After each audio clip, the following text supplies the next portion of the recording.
Welcome back to What's Going On Kev.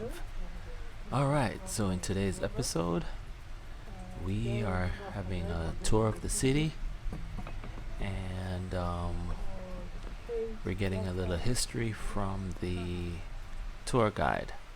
But our ultimate destination is going to be at Cape Point, but that will not be in this video. That will be a continuation after this video. But this video will be just a little breakdown of the history of Cape Town and going to different areas. So sit back and just enjoy this tour of the city. Alright. But again, if we can't, you can still take an Uber tomorrow. Go there. Going nowhere. If not, I'll have to do it. Me tired. So I just want to show you the CBD, and then if when we have time, tomorrow or Thursday, we can just know which places to visit or to pop into. So if you remember yesterday, I was talking about this being a reclaimed land. So I'll show you exactly where the sea used to be. I'm gonna take that. So this is rush hour and you could see all the cars and the traffic very thick, and just reminds me of Manhattan or any other city that you'd find in the United States or anywhere else. Cape Town Jazz Festival, the end of March. Now we move it to May. We might have to move it away from Cape Town, maybe to Durban, because of the lack of support, I think. Hopefully not. And then with some of the laws and rules, we can never have any skyscraper or any highest building more than 30 stories. So it has to be 30 stories or low. And You know what? Rather do it in central business, on the waterfront. The Very anti-THC should make it okay. He says CBD, so that came to mind first. It's like where you're staying. It's called the Silo District. The what? The Silo, Okay. S-I-L-O. Oh yes, I did see the line. It's called the Silo District. That part of the waterfront. Okay. So we walked the waterfront last night after I got the cab. Yeah, but don't do this here. Don't do what? Don't do the walking at night. Yeah, so the tour guide is giving us a little warning that we shouldn't really walk the waterfront at night because it's not safe. Too much security. Oh, okay. This side we don't have that much. We do have the security 24/7. It's like what you call like a London police. Right? They don't carry guns, but they're still police. Right. Because they're trained under South African police service. So you will see them with the black and the yellow greenish vests. So if you happen to be here, you don't know direction, I always recommend, if you want to be looking for direction, rather ask those people rather than just a random person. I guess all the cities are the same, guys. You just gotta be careful out there. Don't ask me nothing. Don't. You know, some people they come up and ask you for the time. We saw some dances in the But besides that, the people are generally nice. Yeah. People are good. People are friendly. not, very friendly, Except not that lady, rude. that chocolate dish. But there's always those 1 and 2s, you know, Yeah. because with life, some people become homeless and become desperate. Yeah. So Oh, don't worry. We have them too in New York. And we have them in California. And we have them in Texas. DC, right on Constitutional Boulevard. Oh my God! Look at all these homeless people. It's a worldwide epidemic, guys. Everywhere these big cities are, there's homeless people. from Mali, Malawi, Angola, some of them from Nigeria. They have no other place to go than here. No, the thing is, they are what we call So apparently majority of these homeless people are from other African countries. illegal aliens. So they don't have documents and stuff like that. So that makes it difficult for the government to help them. And then some of them, they don't want to be part of the system. They keep living. We have what we call safety houses that we've been building, especially just in 2020 with COVID. Our mayor has been. No, Yeah, this homeless crisis is really a global thing.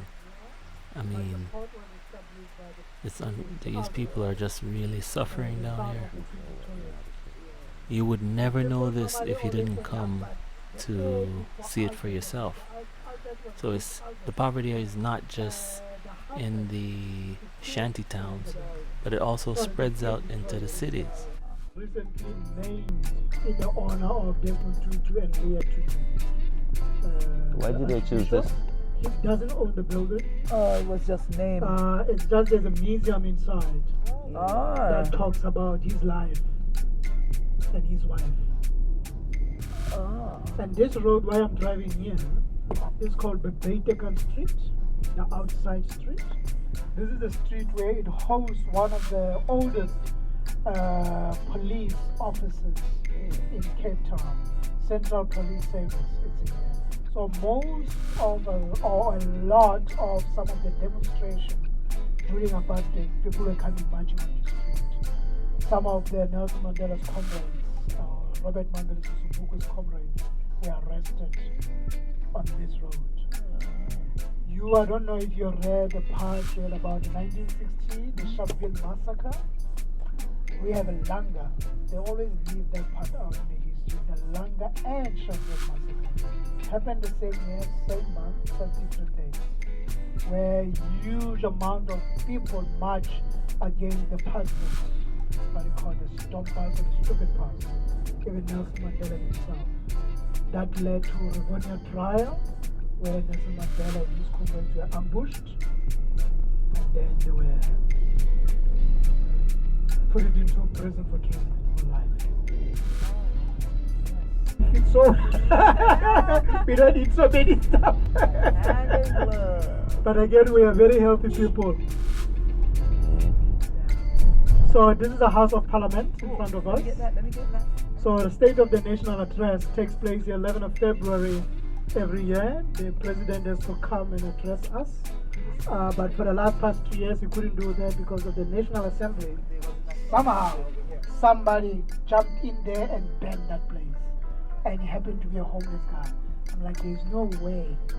Like, for real, a homeless guy in one of... Say no more slavery in South Africa. Propaganda. Yeah. So this is a Mount Nelson, one of the oldest buildings. The building itself was administration offices for the British Empire while they were here. So that's where they were running administration, running of the country. It was right there. What had made Nelson Mandela so special? His visionary Well, vision? Or because there was a lot of rebels during that time, right? A lot of yeah, that was the man. something made him stand out. Something that when they put him in jail, people were still mourning. Free Gaza. What neighborhood is this again? Yeah, I just saw some sign that said Free Gaza. It looks like, oh my God, it Puerto looks Rico. like Puerto Rico. You know, old San Juan, you can't change the colors of the building. Yeah, for us the colors only came up about just after 1994. This neighborhood used to have mainly two colors. Yeah, as you can see, the windows were getting fogged up. They need to be defogged. So I was unable to take some of the clear pictures or video through this window, but we got outside and now you're gonna see how it looks. Yeah, so now we're outside and we're admiring all the colors on these buildings. This definitely reminds me of Puerto Rico. For all those who've been there, you know what I'm talking about. Very nice area, and just walking around and just enjoying the scene. As you can see, this is the art gallery, and it's very nice. Very nice. You can see the mountain in the background. Everybody's taking pictures and just really soaking all this up. Very good. Very good.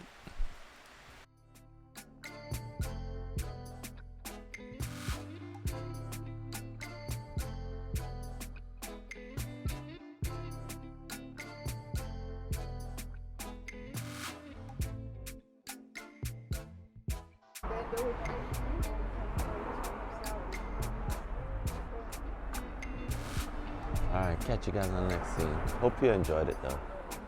This appears to be some type of art area. So now we got back in the van, and now we're continuing our city tour. And I'm really impressed by, you know, how clean the city looks. Very clean. And the buildings are nice, the homes are really nice, everything is well manicured. Very nice. I see how people driving these expensive cars. They seem like a lot of money, a lot of people making big money down in Cape Town. It's very nice. Few restaurants around here, some good coffee shops. The only thing that stresses most of us is if you're driving, parking is an issue. Oh, yeah. We always say British never have a forethinking. One day we're gonna have cars. They thought we were just gonna be riding horses and riding bicycles. And then the road's so narrow. It's very, very narrow. Yeah. That's Europe. Yeah, we are very replica of Europe. You'll see if you're gonna go to the winelands, you're gonna think you're not in South Africa. Definitely, it's very westernized in South Africa. The best when coming to civil engineering. And then the Dutch are known for hydraulic engineering. They definitely didn't build the toilet system. Yeah, that was a joke because in the hotel, So this is a hotel the here on Radisson right Red, side. the toilet in the hotel was so far off the ground that your feet would dangle off the floor. So I was wondering who could have designed such a toilet or a bathroom. I guess they weren't really doing the proper measurements. But you know, because I'm in Africa, right? I'm not so Okay. impressed by all this type of That will be equivalent of cities and about stuff like this. I'm more of a nature type of person. You know? yeah. If I wanted to see stuff like this, I'd go to some other country. Very expensive. You can't find places. Especially knowing that there's so many black people down here suffering. Yeah, that is why we find a lot of. Now we have become one of the countries, Cape Town, actually one of the cities in the world where people are moving here for retirement. We have a lot of people from America, some Italians, some British.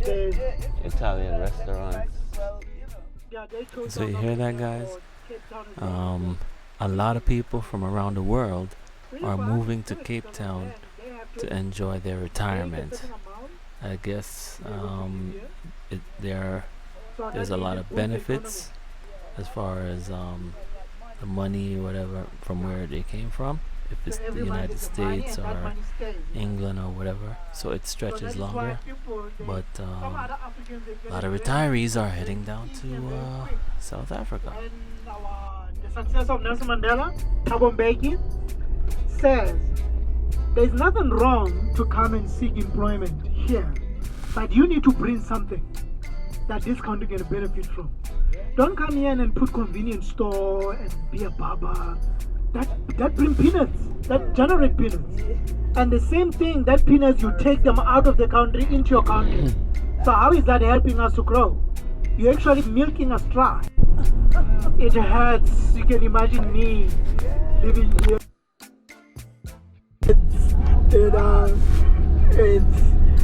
And what makes the property to be so expensive? Because of all these big investors and all these big companies, all these rich people around the world. Oh, they do that all the time. Like you look at the houses there on this year. Oh, Yeah. amazing.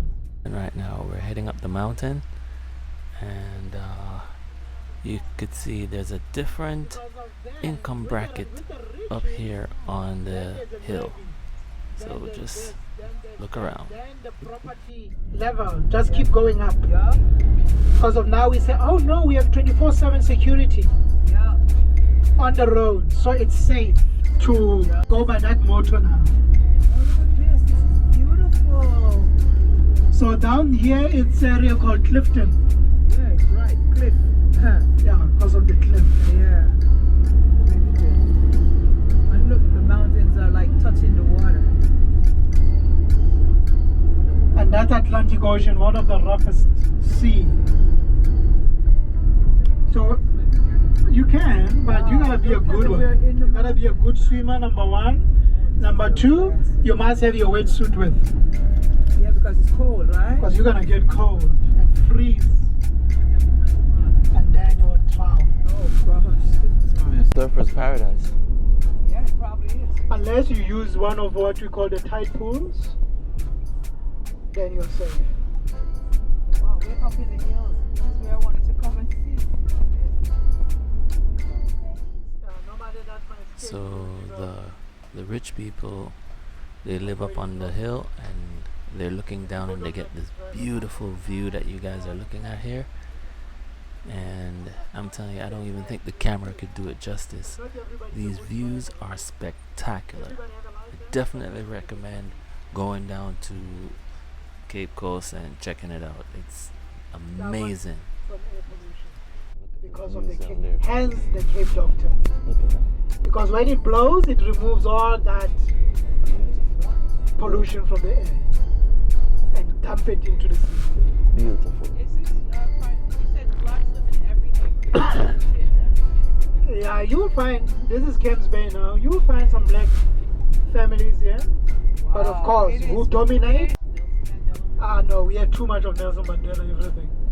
Probably Winnie Madikizela. Or maybe, what his name? Archbishop, maybe Tutu's Road or something. Boulevard. Or beyond that, Henenzela was a mayor of Cape Town in previous years. But again, Henenzela was the lady in her younger years, was a journalist that to go and study at University of Cape Town and etc. They'll have to get the permission from the Prime Minister in Pretoria. And that's what he was fighting for. All these shops. Wow. They're not really my style, guys, but you know, enjoy. Oh, wow. Look at that peak. I can see the mountain peak right there. So a few days ago we had some, not far from the shore, probably about 5 kilometers away, even maybe about 2 kilometers, the whales. So this is a whale season in West on the boat, and then you get to meet these beautiful creatures. Then now we are in July. By September we start having dolphins to visit us. And then, of course, by the end of this month, we start having great white sharks will be arriving. Yeah, we respect and love sharks because they play one of the very important vital roles as well in a marine life. Even though some people hunt them and kill them, we don't do that. We protect them. Like vultures on land, there are vultures in the sea. So if we have a whale dying here, we don't stress. We know the great white shark's gonna take care of it. They will eat and finish everything Like I said, in everything, a week or two. everything has a place. Exactly. So we don't interfere in that. We rather protect and respect. It's a different story. So we look at this part now. This part is just empty. No housing. So some of the houses in here are your holiday houses. So people come here in spring, the end of spring into summer, and stay here up until April, and then they leave again. And then most of these houses stays empty. Some of them are part of Airbnb. So I always tell the people, like you are a family of 6. Next time you come to Cape Town, you just say, hey KB, can we get a nice 4-6 bedroom house with a nice pool looking into the sea, Yeah. 2-story. What you pay, you'll probably pay half for a week. Oh wow. The only thing that you need to do is just to cook for yourself. Yeah. But you'll have the luxury of the most expensive house to stay at. Throw in a chef. Yeah, and then, yeah, you can go there, just throw a chef as well and a cleaner. You know, someone to come and do the cleaning and the ironing. But still, it will be cheaper than staying in a hotel. Oh wow. Wow. And if you are a hiker, this part of the 12 Apostles, which is a part of the Table Mountain National Park, covers up to 25,000 hectares of land, consists of about almost 300 hiking trails, 160 kilometers of mountain biking trails. So you can hike Table Mountain from every corner you can think of. From the side of the 12 Apostles, This is from Table the windy Mountain. mountain called the Devil's Peak, from the backdrop of Table Mountain, from the Chapman's Peak Drive, and Kloof Neck on Constantia side. So here we have another beautiful luxury hotel called the 12 Apostles Hotel. Alright. Please remember to like, share, and subscribe to What's Going On Kev. We're going to continue in the next video until we get all the way down to Cape Point. So just stick around, okay? This video will be continued. Beads from East Africa.